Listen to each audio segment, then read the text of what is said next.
सुमारे 4,000 कोटी रुपयांच्या पंढरपूरच्या महत्त्वाकांक्षी कॉरिडॉर प्रकल्पासाठी पुढील 3 महिन्यात भूसंपादन प्रक्रिया पूर्ण करण्याचा प्रयत्न राहील, अशी माहिती जिल्हाधिकारी कुमार आशीर्वाद यांनी दिली।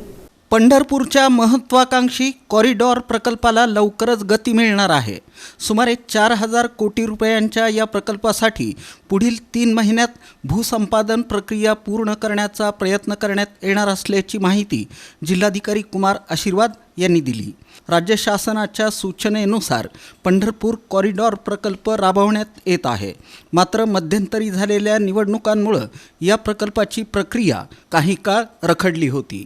आता पुन्हा या प्रकल्पाला गती देण्याचा निर्णय प्रशासनाने घेतला आहे। या प्रकल्पासाठी सुमारे 4,000 कोटी रुपयांचा खर्च अपेक्षित असून त्यासाठी मोठ्या प्रमाणावर भूसंपादन करावं लागणार आहे। भूसंपादनासाठी अंदाजे 1,800 कोटी रुपयांच्या निधीची आवश्यकता आहे।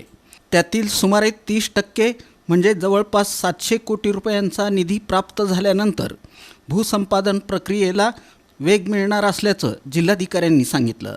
दरम्यान पंढरपूर शहरातील पालखी स्थळांच्या विकासासाठीही 100 कोटी रुपयांच्या निधीची तरतूद करण्यात आली आहे।